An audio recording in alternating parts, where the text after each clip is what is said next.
Bismillahirrahmanirrahim. Assalamualaikum warahmatullahi wabarakatuh.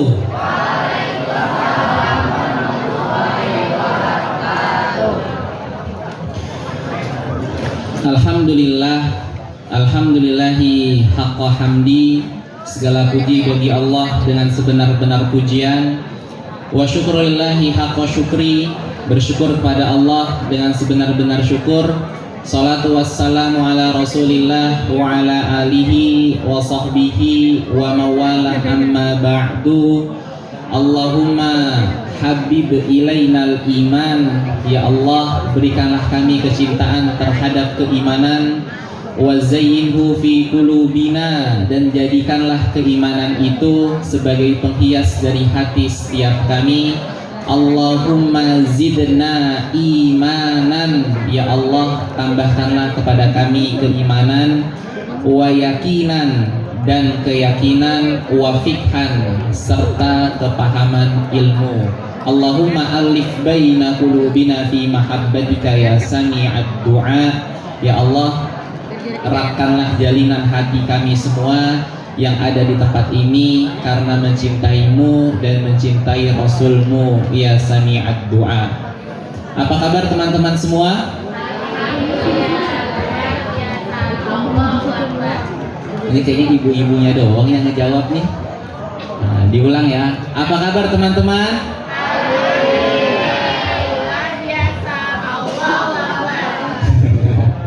Masya Allah, yang semangat ibu-ibunya.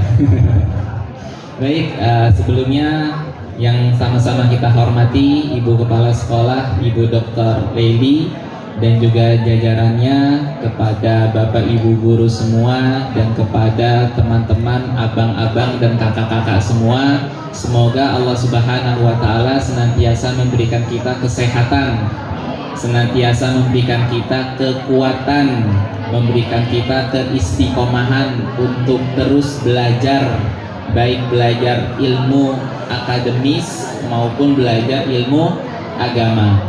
Nah teman-teman yang dirahmati Allah, ada yang tahukah kita hari ini memperingati apa? Maulid. Oke. Kalau begitu, siapa yang bisa menyebutkan siapa nama ayah, ibu, dan salah satu paman dari Nabi Muhammad? Angkat tangan. Perkenalkan, nama saya Alvito Ibrahim dari kelas 11 5. Jawabannya ayah Nabi Muhammad, ibu Nabi Muhammad, dan salah satu paman dari Nabi Muhammad adalah? Nama ayahnya yaitu Abdullah, ibunya Aminah, sama salah satu pamannya ya yang rawat Abu Muttalib. Benar salah teman-teman? Benar, Masya Allah. Kita kasih apresiasi. Terima kasih. Nah, makanya kalau ditanya berani maju. Teman-teman yang dirahmati Allah, ibu Rasulullah, ibunya Rasulullah, Siti Aminah. Kemudian salah satu pamannya, bapaknya Abdullah, pamannya salah satunya adalah Abu Thalib. Kemudian Rasulullah ditinggal oleh ayahnya usia ketika gerhana dalam kandungan. Teman-teman yang dirahmati Allah, pada hari ini tema kita adalah meneladani akhlak Nabi Muhammad SAW, landasan dalam membangun generasi yang berkarakter Islami. Teman-teman tahu nggak apa itu generasi? Halo? Teman-teman tahu tidak apa itu generasi? Generasi itu adalah sekumpulan individu-individu yang membentuk zaman, maka ia disebut sebagai generasi. Sebagaimana kata Rasulullah SAW yang artinya sesungguhnya generasi terbaik umat ini adalah zamanku, setelahnya, dan setelahnya, yakni adalah zamannya ketika Rasulullah hidup, kemudian para sahabat, dan kemudian setelahnya adalah generasi setelah generasi sahabat namanya adalah generasi, angkat tangan. Oke, setelah generasi sahabat namanya adalah generasi tabi'in. Setelahnya lagi? Tabiun. Benar salah teman-teman? Benar. Oke, kita kasih hadiah. Nah, kata Rasulullah adalah sesungguhnya generasi terbaik umat ini adalah generasiku, setelahku, dan setelahku. Berarti adalah 3 generasi terbaik umat ini sampai dengan masa generasi tabi'in. Maka dari itu teman-teman yang dirahmati Allah, bagaimana kita sebagai seorang pemuda muslim saat ini meneladani sifat-sifat dan karakter-karakter mulai dari Rasulullah, para sahabat, dan muridnya para sahabat, yakni adalah tabi'in. Maka ini sebagai sebuah fondasi agar kita memiliki karakter yang baik. Nah, teman-teman yang dirahmati Allah, sebelum kita masuk ke dalam bagaimana fondasi atau karakter yang bisa kita contoh dari Rasulullah dan para sahabat, maka sejenak sekilas kita telaah terlebih dahulu kira-kira bagaimana sih kelemahan masa kita saat ini. Teman-teman di sini generasinya generasi apa ya? Generasi Z. Masih generasi Z? Bukan Alpha. Generasi Z sampai usia berapa? Tahun kelahirannya? 2009. Kalau generasi Alpha bukan 2010 ya? 2012. Oke lah, artinya generasi Z akhir lah ya. Baik teman-teman yang dirahmati Allah, kita perlu mengetahui apa sih kelemahan dari generasi kita. Saya tidak menyebutkan kelemahan kita ya, tapi secara umum adalah generasi kita. Maka yang pertama adalah kita ini generasi yang FOMO. Tahu FOMO? Apa? Nah, pengen ikut-ikutan. Scroll TikTok sedikit, ada sesuatu yang FYP, kita ingin ikut-ikutan. Tidak apa-apa bila yang kita ikuti itu adalah sebuah kebaikan. Tetapi sebagai seorang muslim, kita tidak berhenti hanya sebagai followers, tapi kita harus menjadi trendsetter perubahan. Kita harus menjadi pembuat tren yang baik. Maka kelemahan generasi kita saat ini suka ikut-ikutan. Maka kita sebagai seorang pemuda jangan ikut-ikutan terhadap sesuatu hal yang kita tidak ketahui. Itu yang pertama kelemahan kita. Yang kedua adalah YOLO. Nah, tahu YOLO? Apa YOLO? Hah? You only live once. Artinya apa? Kamu ini hidup hanya sekali, jadi silahkan lakukan apa yang ingin kalian lakukan. Begitu kata orang-orang di luar sana. Nah teman-teman yang dirahmati Allah, dalam Islam justru karena kehidupan kita hanya satu kali, maka pergunakanlah sebaik-baiknya kehidupan kita. Maka kalau kita tidak mempergunakan sebaik-baik kehidupan kita, itu langsung Allah Subhanahu wa Ta'ala tegur kita dalam surat Al-Ashr. Gimana suratnya? Bunyinya? Wal asr, demi masa. Nah, meskipun ayatnya hanya sedikit, tetapi kata Imam Syafi'i rahimahullah, cukuplah apabila Allah menurunkan satu ayat ini, satu surat ini yakni Al-Ashr kepada manusia, maka menjadi petunjuk untuk kita semua. Itu yang kedua kelemahan kita. Lalu yang ketiga kelemahan kita adalah FOPO. Tahu FOPO teman-teman? Pernah mendengar? FOPO itu artinya adalah, maksudnya adalah fear of people opinion. Maksudnya adalah kita ini menjadi orang yang ragu, orang yang takut untuk mengemukakan pendapat. Maka ini masuk ke dalam penyakit psikologis. Berapa banyak mungkin kita merasakan ya teman-teman, ketika kita berada di kelas misalkan, ketika kita ingin menyampaikan pendapat tapi kita ragu, kita malu. Kenapa? Karena takut pendapat kita itu dibully atau pendapat kita itu salah, sehingga kita merasa sudah takut duluan. Nah teman-teman yang dirahmati Allah, ini adalah penyakit pemuda masa kini, yakni malu untuk berpendapat, takut untuk berpendapat. Maka ini yang harus kita atasi. Bagaimana cara kita sebagai pemuda Islam ini untuk mampu berani dalam menyampaikan pendapat dan lain sebagainya. Lalu kemudian yang keempat adalah rendahnya literasi dan menjadi kaum rebahan. Ada di sini menjadi kaum rebahan teman-teman? Nah, nggak ada. Kita semua di sini kaumnya Nabi Muhammad ya, bukan kaum rebahan ya.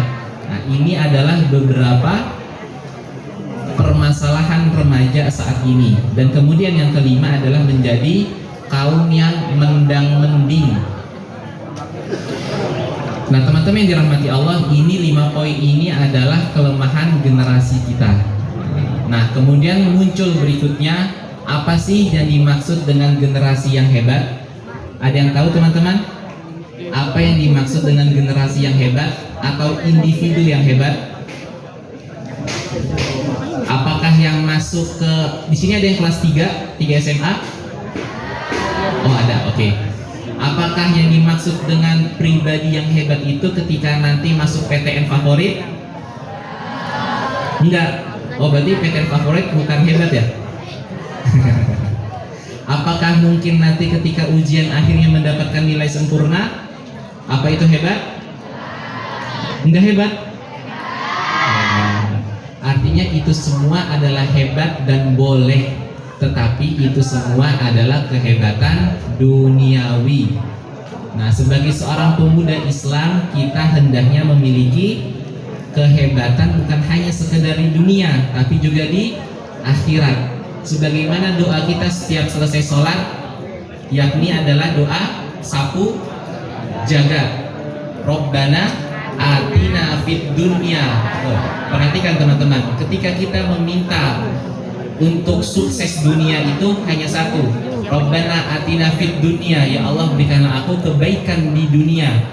Wa fil akhirati hasanah, kebaikan di akhirat. Wa fil akhirati wa qina. Rabbana atina fid dunya hasanah wa fil akhirati hasanah wa qina adzabannar, dan selamatkan aku dari siksa api neraka. Perhatikan, di dalam doa ini saja kita sudah menginginkan kepada Allah bahwa kita hanya minta satu, kebaikan di dunia, dan sebagai seorang muslim kita meminta 2 kebaikan. Ini adalah salah satu karakter kita sebagai seorang muslim, yakni adalah mampu memiliki visi yang jauh ke depan, visioner, bukan hanya sekedar sekarang tetapi tentang nanti, bukan hanya sekedar hidup di dunia tapi nanti bagaimana kehidupan saya di akhirat. Nah, teman-teman yang dirahmati Allah, maka berikutnya adalah saat ini generasi kita ini adalah generasi yang memiliki kepanikan moral yang besar. Maka daripada itu, saat ini sudah waktunya untuk kita kembali meneladani karakter, sifat Rasulullah, para sahabat dan orang-orang yang soleh. Bagaimana mereka itu mampu menunjukkan sisi karakteristik sebagai seorang Islam, seorang muslim itu seperti apa. Ketika ada ujian yang datang, maka bagaimana menyelesaikannya. Ketika ada permasalahan hidup yang datang, maka bagaimana menyelesaikannya. Nah, teman-teman yang dirahmati Allah, ini semua tergambar dari bagaimana akhlak Rasulullah Shallallahu Alaihi Wasallam. Maka Rasulullah itu bukan hanya sebagai figur yang religius, tetapi juga sebagai the ultimate mentor. Bahwa Rasulullah itu juga sebagai salah satu mentor yang terbaik, sebagai sebuah role model dalam kehidupan kita. Karena Rasulullah itu mampu membangun peradaban kurang dari 100 tahun. Nah, teman-teman yang dirahmati Allah, ada seorang orientalis dari barat namanya Joe Sarton. Beliau menulis dalam bukunya, beliau mengatakan sesungguhnya Islam itu hanya butuh 100 tahun untuk mampu memimpin peradaban dunia. Nah, perhatikan, kurang lebih sekitar 8 abad namanya Islam berjaya memimpin dunia. Nah, di mana? Di Andalusia. Tahu Andalusia teman-teman? Di mana? Di Spanyol. Dulu di Spanyol ketika Islam telah berada pada puncak kesuksesannya, maka dunia barat sedang berada pada dark age, berada pada masa kegelapan. Di mana salah satunya adalah bahwa orang-orang barat itu tidak mau yang namanya mandi atau bersih-bersih. Sedangkan dalam Islam, dalam bab toharoh, mungkin teman-teman sudah belajar ya di fikih ya, fikih Islam mungkin ya. Sedangkan toharoh itu dijadikan bab utama, dijadikan bab awal untuk bagaimana seorang muslim itu membersihkan dirinya. karena kebersihan diri itu bagian dari keimanan kita. Nah, inilah karakter yang pertama teman-teman, yakni adalah senang untuk membersihkan diri kita, baik diri secara zahir, mungkin baju kita yang kotor, kemudian celana kita habis main segala macam, dan juga membersihkan diri secara batin, yakni adalah ketika kita memiliki salah maka beristighfar, ketika kita memiliki dosa maka bertaubat, ketika kita memiliki salah kepada teman maka meminta keikhlasannya untuk dimaafkan. Ini adalah karakter yang pertama. Sebagaimana Allah Subhanahu wa taala berfirman, laqad kana lakum fi rasulillahi uswatun hasanah, bahwa telah ada pada diri Rasulullah itu contoh yang baik, suri tauladan yang baik. Untuk apa? Untuk kita semua bisa mengikutinya. Nah, teman-teman yang dirahmati Allah, teman-teman kira-kira bisa nggak menggunakan mikrofon? Hah? Bisa kan? Tinggal dicolok doang mungkin ke soundnya, kemudian di on-offin, selesai, benar? Tetapi SOP dari pabriknya, standar operasional prosedur dari pabriknya, pasti diberikan yang namanya buku petunjuk, buku penggunaan mikrofon. Itu adalah ciptaan manusia. Maka kita manusia yang merupakan ciptaan Allah yang dikatakan ahsani takwim, ciptaan Allah yang paling sempurna, maka Allah juga memberikan kita buku petunjuk. Apa buku petunjuk dalam Islam? Al-Quran. Nah, kita semua tahu buku petunjuk itu adalah Al-Quran, tapi permasalahannya kita mau atau tidak untuk membacanya. Nah, ini adalah problem kita juga nih teman-teman. Nah, maka ini yang perlu untuk senantiasa kita perbaiki pada diri setiap kita. Nah, teman-teman yang dirahmati Allah, kemudian bagaimana sih karakter yang bisa menjadi fondasi bagi seorang pemuda Islam zaman sekarang? Maka yang pertama kita lihat dari karakter Rasulullah Sallallahu Alaihi Wasallam, yakni adalah Al-Amin. Apa artinya? Artinya adalah dapat dipercaya. Nah, teman-teman yang dirahmati Allah, kalau kita membaca sejarah Rasulullah Sallallahu Alaihi Wasallam, sejak kecilnya Rasulullah itu sangat amanah, sangat dapat dipercaya. Bahkan sebelum beliau dilantik menjadi seorang nabi. Nah, Rasulullah dilantik pada usia berapa teman-teman?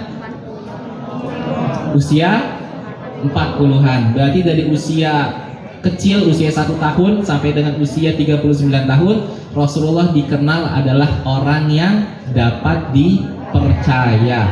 Maka banyak tetangga-tetangga Rasulullah itu yang menitipkan harta kepada Rasulullah. Ada tetangga yang menitipkan 100 dirham kepada Rasulullah, kemudian ketika dikembalikan full 100 dirham.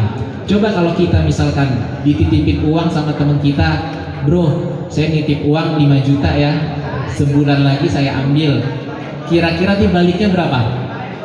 5.000. Nah, itulah karakter kita. Itu adalah karakter kita. Tapi kalau karakternya Rasulullah SAW adalah amanah, dapat dipercaya. Maka ketika ada peristiwa renovasi Ka'bah teman-teman, itu kan ada batu Hajar Aswad ya.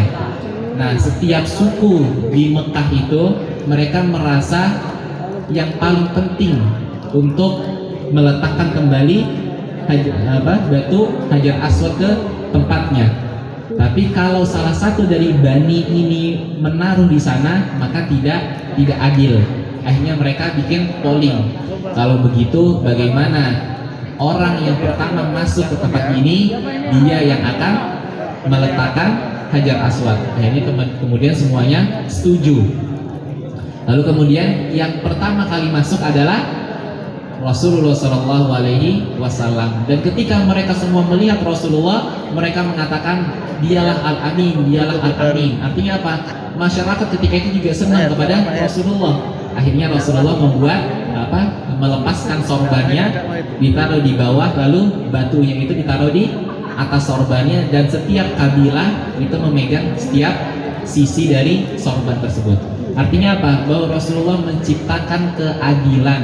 Nah, teman-teman yang dirahmati Allah, karakter yang kedua adalah adil. Adil terhadap apapun. adil terhadap diri kita, adil terhadap orang tua kita, adil terhadap guru-guru kita, adil terhadap pelajaran kita di sekolah. Jangan kebanyakan main HP, main Mobile Legends, main Roblox, tapi perhatikan juga bagaimana pelajaran kita di sekolah. Nah, teman-teman yang dirahmati Allah, itu yang pertama.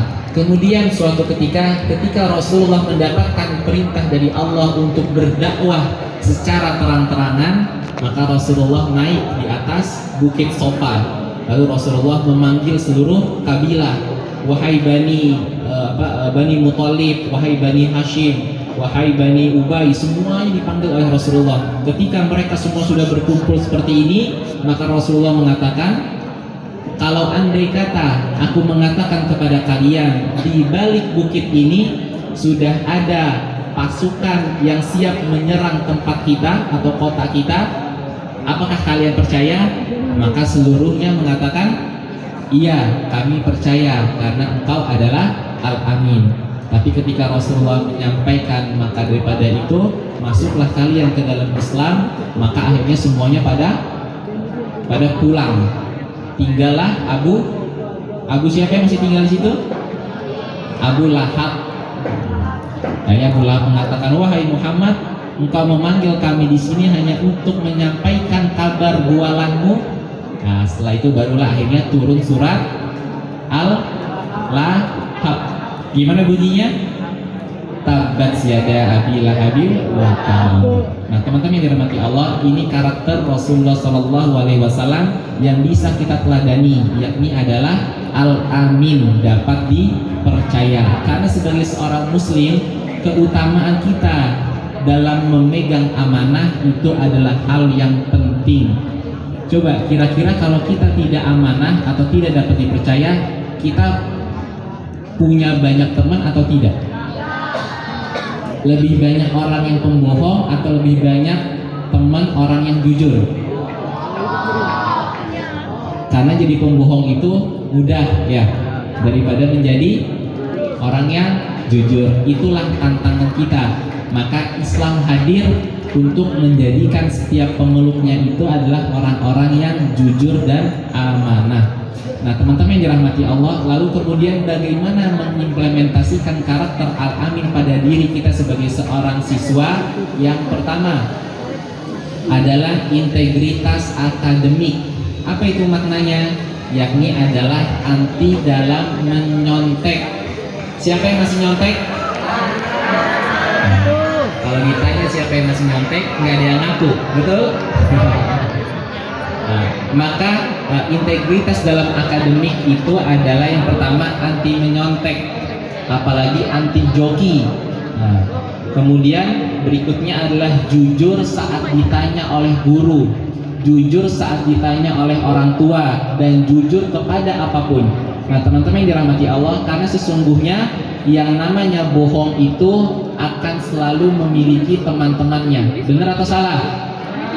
Bohong itu pasti selalu memiliki teman-temannya. Contoh misalkan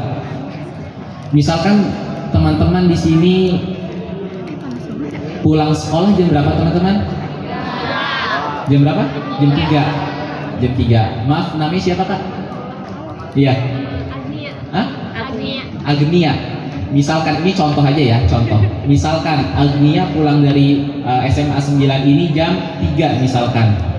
Nah, tetapi ternyata misalkan Agnia sampai rumah itu jam 6. Lalu kemudian mamahnya nanyain, "Nak, kamu dari mana?" "Iya, lagi belajar kelompok." Ini contoh ya Kak ya. "Iya, habis belajar kelompok." Padahal sebenarnya misalkan Agnia sedang nonton bioskop, misalkan. Nah, kemudian akhirnya Agnia mengatakan apa? "Iya, habis kerja kelompok."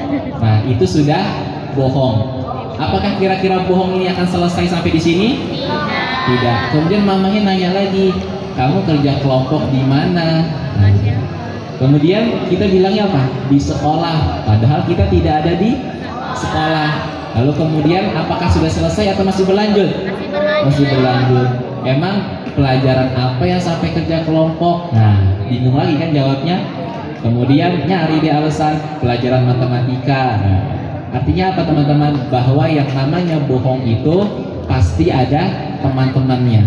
Maka hindarilah sifat bohong, dan setiap bohong itu pasti mendapatkan ganjarannya, mendapatkan dosanya. Maka jadilah kita orang-orang yang jujur, baik itu jujur secara akademis maupun jujur dalam secara karakter. Itu yang pertama. Kemudian yang kedua adalah karakter al-amin pada diri siswa itu implementasinya adalah integritas profesional, yakni adalah membangun personal branding yang otentik di lingkungan masyarakat kita. Nah, teman-teman yang dirahmati Allah, teman-teman pernah nggak atau punya teman di luar sana yang dikenal sebagai seorang pembohong? Halo? Nah, di luar sana ya, bukan di sini ya. Nah, mungkin ada saja. Nah, artinya apa? Ketika kita mengenal seseorang itu sebagai seorang pembohong, maka sejatinya dia sedang membuat personal brandingnya. Tapi personal brandingnya adalah sesuatu hal yang buruk. Tapi perhatikan, ketika Rasulullah itu berbicara semuanya dengan kalimat yang jujur, dengan kalimat apa adanya, dengan kalimat yang benar, maka personal brandingnya Rasulullah adalah disebut sebagai al-amin. Nah, itulah personal branding yang perlu kita bentuk pada diri setiap kita. Ketika kita mengenal atau mendengar nama Kak Agnia, oh beliau ini orang yang pintar matematika. Nah, jadi kita langsung terbayang pada pikiran kita.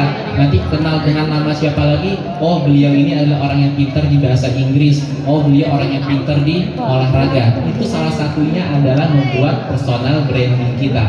Maka jadilah kita pribadi yang al-amin, dapat dipercaya, karena dari kepercayaan itu melahirkan sifat dan karakter terbaik pada diri setiap kita. Nah, teman-teman yang dirahmati Allah, kemudian Rasulullah SAW itu telah memberikan kita sebuah peringatan. Apa itu peringatannya? Peringatan tentang ciri-ciri orang yang munafik. Nah, Rasulullah SAW bersabda, ayatul munafikin talatu, tanda orang munafik ada 3. Apa aja tandanya? Yang pertama adalah idza haddatsa kadzaba, ketika ia berbicara maka ia berdusta atau berbohong. Kemudian yang kedua, wa idza wa'ada akhlafa, dan jika ia berjanji maka ia mengingkarinya. Dan yang ketiga, wa idza autumina khana, yakni adalah dan ketika ia dipercaya maka ia berkhianat. Nah, teman-teman yang dirahmati Allah, ternyata ini 3 ciri-ciri orang munafik. Dan ini perlu kita tanyakan kepada diri kita sendiri. Wahai diri, sudahkah kamu jujur dalam berkata? Wahai diri, sudahkah kamu menepati janji? Wahai diri, sudahkah kamu dipercaya oleh orang lain? Nah, teman-teman yang dirahmati Allah, ini adalah indikator untuk melihat apakah di dalam diri kita ada ciri-ciri tersebut. Karena Nabi SAW bersabda, inna sidqa yahdi ilal birri wa inna birra yahdi ilal hannati. Sesungguhnya kejujuran itu membawa kepada kebaikan, dan kebaikan itu membawa kita ke dalam surga. Jadi kunci untuk masuk ke dalam surga adalah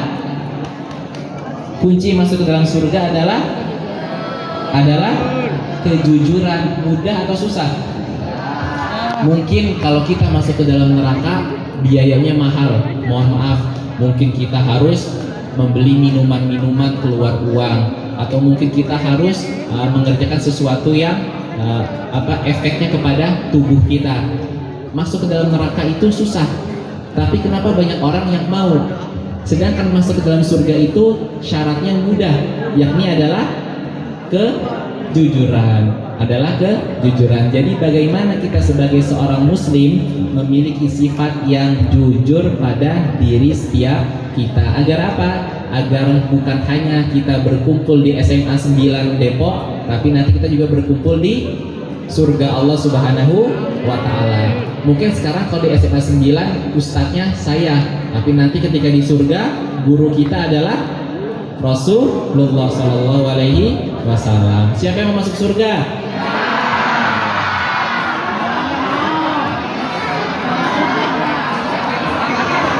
Berarti teman-teman nggak ada yang masuk kelas nih?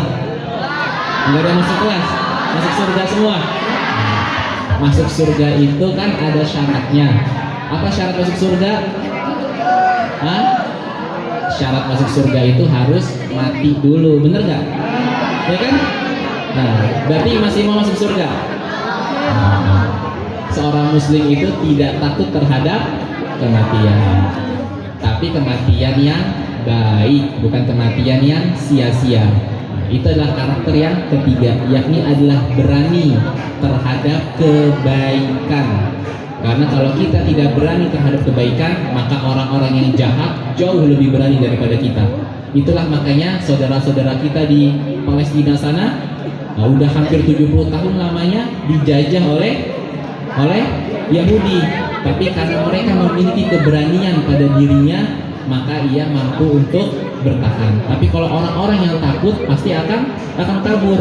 Nah, inilah yang membedakan antara seorang muslim yang memiliki karakter syaja'ah, keberanian, dengan orang-orang yang tidak memiliki keberanian.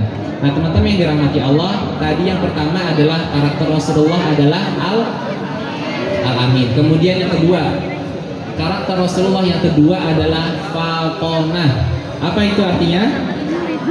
Hah? Apa arti fatonah? Hah? Cerdas. Tapi makna cerdas di sini bukan cerdas sekarang, tapi cerdas yang memiliki visioner, cerdas yang memiliki kecerdasan yang melampaui zaman.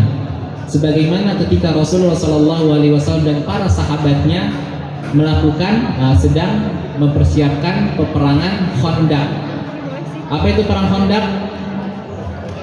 Perang yang terjadi di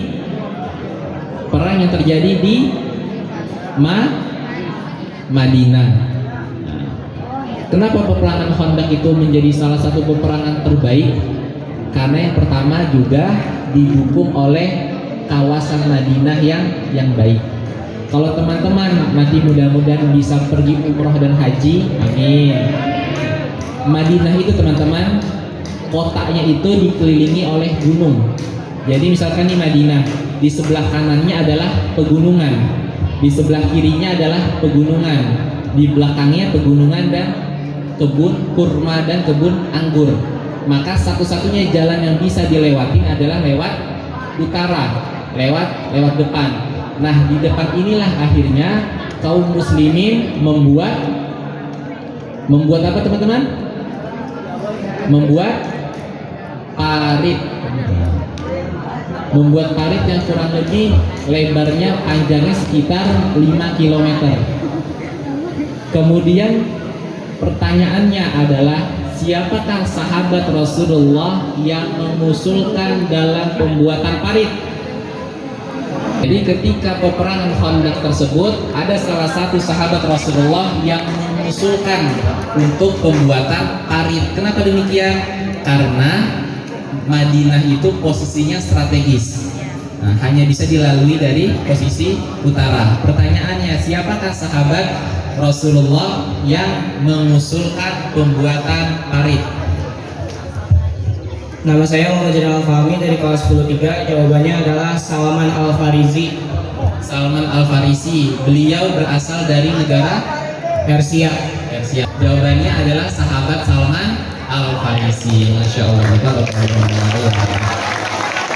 teman-teman yang dirahmati Allah, kenapa demikian? Karena Salman Al-Farisi itu mengusulkan, wahai Rasulullah, peperangan model seperti ini sudah biasa kami lakukan di Persia, tetapi peperangan membuat parit itu tidak pernah ada dalam sejarah kaum Jazirah Arab ketika itu. Maka ide tersebut diambil oleh Rasulullah karena ide yang brilian. Nah, teman-teman yang dirahmati Allah, maknanya apa dari sifat fatonah ini? Yakni adalah bahwa kita sebagai seorang pemuda, sebagai seorang siswa yang Islami ini harus memiliki pikiran yang jauh ke depan. Karena kalau kita memiliki pikiran yang jauh ke depan, maka kita bisa menyelesaikan setiap ujian-ujian yang berada di depan mata kita. Itu adalah sifat fatonah yang kedua. Lalu kemudian sifat Rasulullah yang ketiga adalah sabar. Apa teman-teman sifat yang ketiga? adalah sabar. Lalu bagaimana implementasi kesabaran itu pada diri seorang siswa? Maka yang pertama adalah sabar dalam proses akademik. Ketika nilai kita misalkan turun, ketika misalkan kita banyak remedial, ketika kita misalkan banyak proyek-proyek akhirnya mengganggu nilai kita, maka bersabar. Sabar itu bukanlah pasrah, tapi sabar itu adalah bagian untuk menguatkan jiwa kita. Nah teman-teman dirahmati Allah, bagaimana karakter sabar itu ternyata membawa kepada keberkahan para malaikat. Ada sebuah kisah di mana sahabat Abu Bakar radhiyallahu an, suatu ketika beliau itu sedang duduk bersama Rasulullah. Lalu kemudian tiba-tiba ada seseorang yang ngata-ngatain Abu Bakar. Nah, orang non-muslim yang ngata-ngatain Abu Bakar. Lalu Abu Bakar diam saja. Rasulullah tersenyum melihat Abu Bakar. Lalu kemudian karena kata-katanya sudah semakin lama, akhirnya Abu Bakar sempat nyeletuk. Tahu nyeletuk kan? Nah, sempat nyeletuk sedikit untuk membalas kata-kata dari orang tersebut. Lalu kemudian apa yang terjadi oleh Rasulullah? Rasulullah akhirnya langsung berdiri dan meninggalkan Abu Bakar. Lalu kemudian Abu Bakar mengejar Rasulullah, lalu mengatakan, "Ya Rasulullah, kenapa engkau meninggalkan saya? Bukankah tadi ketika saya dikata-katain engkau duduk-duduk saja, tapi kenapa ketika saya membalas, lalu kemudian engkau pergi begitu saja?" Lalu apa kata Rasulullah? Kata Rasulullah, "Tadi wahai Abu Bakar, saat engkau mendapatkan penghinaan atau cacian dari orang tersebut, maka para malaikat sedang mencatat atas kesabaranmu. Tapi ketika engkau sudah mulai membalas caciannya, maka malaikat itu pergi, maka aku pun juga ikut pergi." Nah teman-teman yang dirahmati Allah, artinya apa? Bahwa kesabaran itu merupakan bagian dari karakter yang tidak bisa terpisahkan pada diri setiap kita. Karena dengan bersabar itu para malaikat akan memberikan kita kebaikan-kebaikan. Dan sabar itu banyak macamnya, banyak modelnya.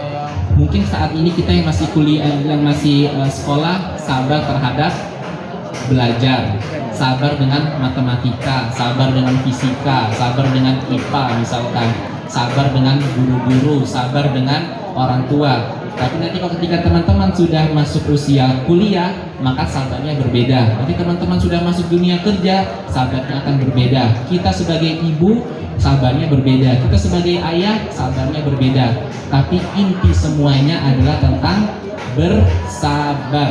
Maka bagaimana Rasulullah SAW mengajarkan kepada kita bahwa orang-orang yang bersabar itu pasti akan dinaungi oleh para malaikat dan dicatatkan kebaikan atas kesabaran kita. Maka itulah Allah mengatakan wasta'inu bisobri wa sholat. Maka bersabarlah kalian dan dirikanlah sholat. Nah teman-teman yang dirahmati Allah, kenapa Allah mention kalimat sabar lebih dahulu daripada kalimat sholat? Ada yang tahu?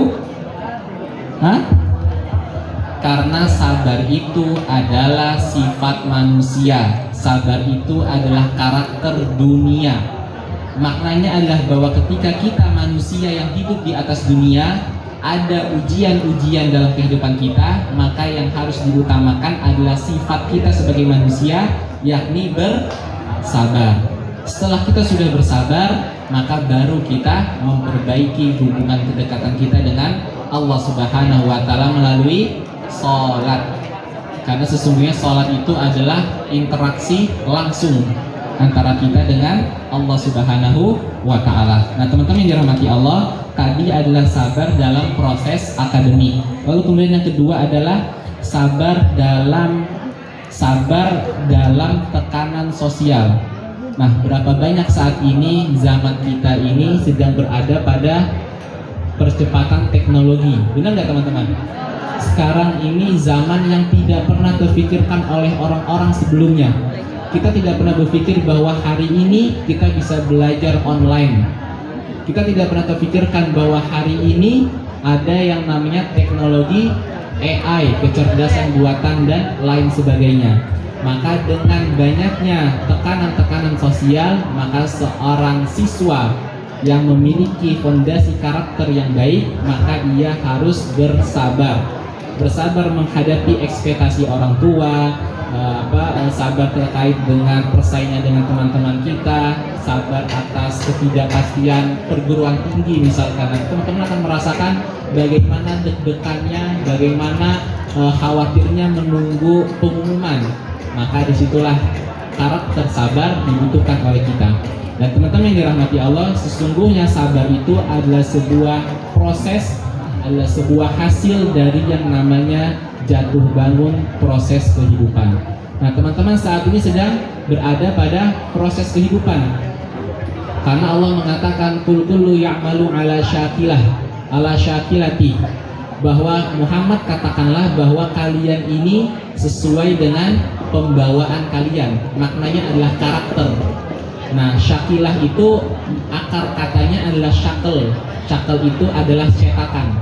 Jadi teman-teman yang dirahmati Allah, saat ini teman-teman sedang bersekolah merupakan bagian dari syakel, dari percetakan. Jadi sekolah ini dikatakan sebagai masna, sebagai sebuah pabrik yang membuat cetakan. Nah, bila kita sebagai seorang muslim, sebagai seorang siswa SMA 9 selama di sini memiliki karakter yang baik, karakter yang soleh, karakter yang nurut, karakter yang tawadu, karakter yang jujur, karakter yang amanah, maka sesungguhnya teman-teman sedang membuat cetakan yang nanti pasti akan dipergunakan selama hidup kita. Maka ini teman-teman yang dirahmati Allah, penting untuk kita memahami bahwa sesungguhnya sabar itu bagian dari karakter seorang muslim. Nah, teman-teman yang dirahmati Allah, yang terakhir, poin yang terakhir dari bagaimana kita mampu mengambil karakter dari Rasulullah SAW adalah rahmah. Apa itu? Yakni adalah empati dan kasih sayang. Teman-teman yang dirahmati Allah, dalam implementasi kita sebagai seorang siswa, maka yang pertama adalah kita hendaknya memiliki kecerdasan emosional. Apa itu kecerdasan emosional, teman-teman? Kecerdasan emosional itu salah satunya adalah kita peduli dan empati terhadap sesama. Bila misalkan kita melihat teman kita sedang berkekurangan misalkan, maka bantulah sedikit-sedikit. Bila misalkan kita melihat ada orang di tengah jalan, ibu-ibu mau nyebrang, kita lagi naik motor, maka berhentilah sejenak, kita bantu seberangkan ibu-ibu, atau setidaknya kita berhenti di jalan untuk menghalau kendaraannya yang lainnya. Itu bagian dari sebuah empati, kepedulian sosial. Dan Rasulullah SAW sangat menjunjung tinggi tentang kepedulian sosial. Maka itulah ketika Rasulullah menginjakkan kaki di Madinah, pertama kali yang diucapkan oleh Rasulullah adalah aslim taslam. Rasulullah mengucapkan afsus salam, tebarkanlah kebaikan. Maknanya apa? Ketika kebaikan itu telah berada di masyarakat kita, maka kita menjadi orang-orang yang memiliki rahmah, memiliki kasih sayang. Kemudian yang kedua, terkait dengan bagaimana implementasi rahmah dalam diri kita sebagai seorang siswa, yakni adalah kepemimpinan dalam berorganisasi. Nah, teman-teman yang dirahmati Allah, ini penting menjadi sebuah CV kita nanti. Ketika kita saat ini sedang bersekolah, teman-teman, maka jangan hanya menjadi sepuh-sepuh. Tahu sepuh-sepuh nggak? Sekolah pulang. Tapi setidaknya adalah teman-teman berkontribusi dalam rohis, dalam OSIS, dalam MPK, dalam menjadi panitia-panitia event. Kenapa? Karena dengan seperti itu akan membentuk rasa tanggung jawab dan rasa solidaritas kita. Nah, teman-teman yang dirahmati Allah, maka Islam sekali lagi mengajarkan tentang bagaimana kepedulian kita. Sebagaimana setelah subuh, teman-teman, suatu waktu Rasulullah itu setelah subuh, kemudian beliau setelah selesai sholat menghadap sahabatnya seperti ini, lalu mengatakan, wahai sahabatku, siapa yang pagi hari ini sudah menjenguk orang yang sakit? Kemudian sahabat yang lain tidak ada yang mengangkat tangan. Lalu kemudian ada satu sahabat yang mengangkat tangan. Siapa itu? Abu Bakar. Beliau mengatakan, ana ya Rasulullah, aku ya Rasulullah. Dan Rasulullah melanjutkan, siapa yang pagi hari ini telah berpuasa, maka semua sahabat diam lagi, nggak ada yang tunjuk tangan kecuali Abu Bakar. Ana ya Rasulullah, aku ya Rasulullah. Lalu Rasulullah masih bertanya lagi, siapa yang hari ini telah mengantarkan saudaranya ke makam atau menguburkan saudaranya. Itu jam subuh, kurang lebih sekitar jam 4 dan 5 mungkin ya kalau sekarang di Indonesia. Maka semuanya tidak ada yang mengangkat tangan kecuali Abu Bakar radhiyallahu anhu. Beliau mengatakan, ana ya Rasulullah. Lalu setelah itu Rasulullah mengatakan, tidaklah semua kebaikan berkumpul pada diri seseorang, melainkan dia akan masuk surga dari pintu mana saja. Nah, teman-teman yang dirahmati Allah, apa makna dari ucapan Rasulullah tersebut? Yakni adalah bahwa sebagai seorang muslim, kepedulian sosial kita, kepedulian kita terhadap sesama, kepedulian kita terhadap lingkungan sangat dijunjung tinggi dalam Islam. Nah, maka orang-orang yang hidup di lingkungan orang-orang Islam, maka dia pasti akan selamat. Tapi itu semua ada konsepnya dalam Islam. Maka bersyukurlah kita yang terlahir sebagai seorang Islam, seorang Muslim, dan kita tinggal di Indonesia. Karena Indonesia itu termasuk negara teraman. Benar yang teraman. Indonesia termasuk dalam kategori negara terdermawan ketika saat pandemi yang lalu. Itu sesuai dengan survei BPS. Nah, teman-teman yang dirahmati Allah, inilah karakter keempat kita sebagai seorang siswa, sebagai seorang pemuda Islam yang harus tertanamkan pada diri setiap kita, yakni adalah tentang rahmah, tentang kepedulian kita terhadap sesama dan empati kita terhadap sesama. Sebutkan salah satu implementasi dari sifat al-amin ya. Kenalin, nama saya Zikrisal Sofiani dari kelas 11-2. Salah satu contoh implementasi dari al-amin itu integritas akademik, contohnya itu anti dan mengontek. Jadi misalkan kalau bilangan kita nggak bisa nih, berarti kita kerjain sedikit aja. Kalau bisa minta tolong untuk minta tolong teman buat kayak jawabnya apa nih.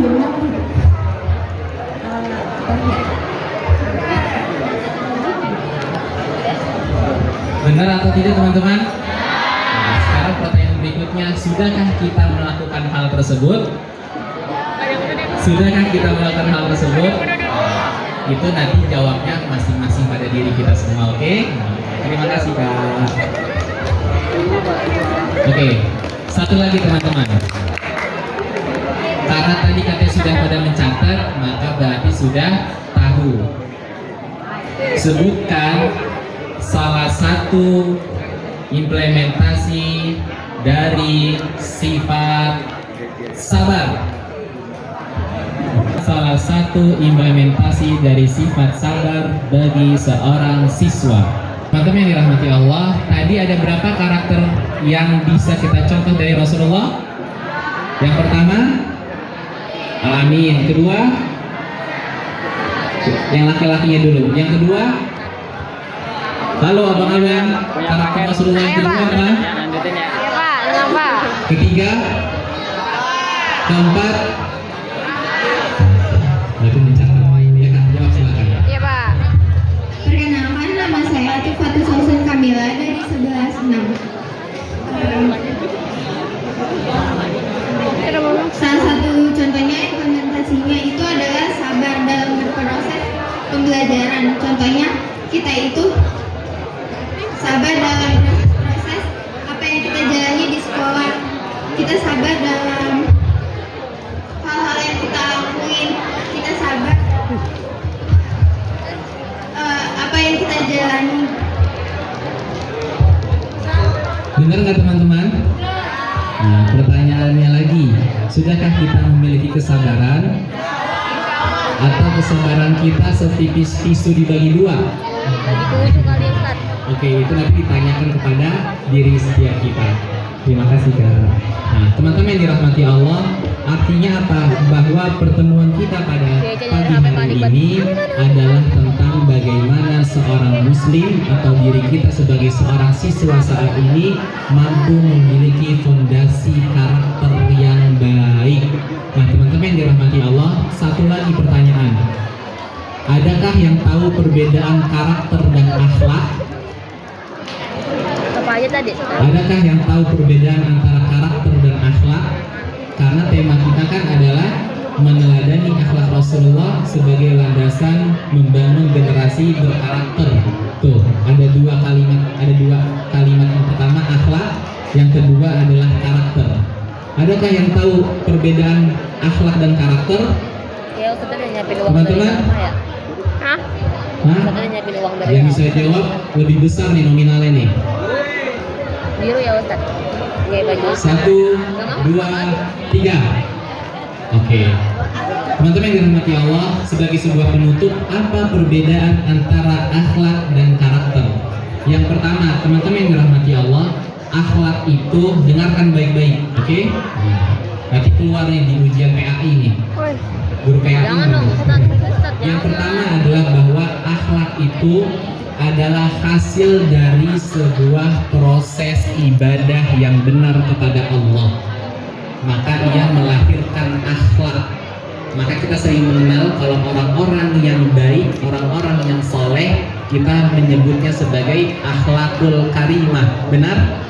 Berarti akhlak itu adalah buah dan proses dari ibadah kita yang benar kepada Allah Subhanahu wa Ta'ala. Kemudian apa itu karakter? Nah teman-teman dirahmati Allah, karakter itu adalah buah dari proses pendidikan yang baik dan benar. Tuh. Jadi kalau teman-teman dalam proses pendidikan saat ini tidak baik dan benar, maka orang-orang menyebutkan dengan kalimat ditambahkan bi di depannya. Jadi biadab. Proses. Biadab itu adalah bahasa Persia yang maknanya tanpa adab. Jadi teman-teman yang dirahmati Allah, yang pertama akhlak. Akhlak adalah sekali lagi apa? Hasil dari semua proses ibadah kepada Allah yang benar. Lalu karakter adalah hasil dari sebuah proses pendidikan yang benar dan baik. Maka teman-teman yang dirahmati Allah, kita sebagai seorang muslim, kita sebagai seorang pemuda, dan kita sebagai seorang siswa saat ini, maka milikilah akhlak yang baik. Karena itu adalah proses kita dengan Allah Subhanahu wa Ta'ala. Dan yang kedua adalah milikilah adab yang baik, milikilah adab yang baik. Karena sesungguhnya karakter yang baik, karena sesungguhnya karakter itu lahir dari sebuah proses pendidikan yang benar dan baik. Demikian teman-teman yang dirahmati Allah, kesempatan atau pertemuan kita pada pagi hari ini, semoga Allah Subhanahu wa Ta'ala menjadikan kita pribadi-pribadi yang berakhlak, pribadi-pribadi yang berkarakter, pribadi-pribadi yang amin, yang amin, yang dapat dipercaya, fatonah, sidik, amanah, dan lain sebagainya. Demikian teman-teman yang dirahmati Allah, kurang lebihnya mohon maaf. Assalamualaikum warahmatullahi wabarakatuh.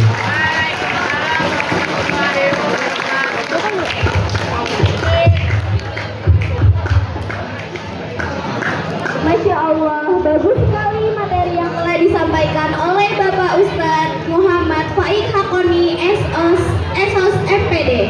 Seperti yang telah disampaikan, pemuda kini sering terjebak FOMO dan gengsi, takut ketinggalan tren. Padahal Rasulullah SAW mengajarkan kita untuk tidak berlomba dalam dunia, tapi dalam iman, amal, dan akhlak mulia.